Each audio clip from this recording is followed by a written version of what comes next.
Alain, propos d'un Normand, contre la caserne. Il n'est pas rare qu'un grand et fort garçon pleure en pensant à la caserne et à l'uniforme. Et cela fait rire. Nous décidons, en vieux sergents que nous sommes, que ce garçon est un peu trop nigaud et qu'il faut justement le jeter dans une autre vie tout soudain, comme on jette les poltrons dans l'eau. 3 mois après le premier saisissement, il reviendra au pays avec un air martial, des talents pour le pactage et un jugement supérieur. Le contraste a été présenté plus d'une fois dans les livres ou au théâtre. Voilà, semble-t-il, comment on devient homme. Et il est clair que si nous voulons qu'un homme s'habitue à ne rien prendre sérieusement, à mépriser les naïfs et à admirer les impudents, notre caserne est une excellente école.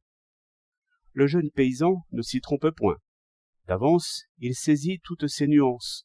Il craint cet isolement moral et cette hypocrisie à rebours, qui fait que l'on rougit de rougir et que l'on a honte d'arriver, comme on dit, de son village. Tous les ans, il se fait dans notre pays un massacre de sentiments justes et profonds. Nous tenons école de cynisme, et c'est, disons-nous, pour la patrie. Je conviens que le métier de soldat à l'ancienne mode exige que le conscrit fume la pipe, boive sec et se moque bien des choses. Il faut des aventuriers, qui ne discutent point, qui ne jugent point, pour qui le colonel et le drapeau soient comme une autre patrie, et le régiment une autre famille, comme il est dit dans les chansons. On a assez célébré l'insouciance du soldat français. Ces sentiments sont nécessaires dans une armée de conquête ou dans une garde prétorienne.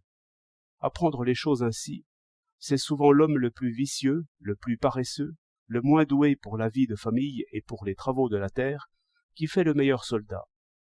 Mais ces lieux communs sont vieux de plus d'un siècle. La guerre n'est plus ce qu'elle était. L'idéal militaire n'est plus ce qu'il était.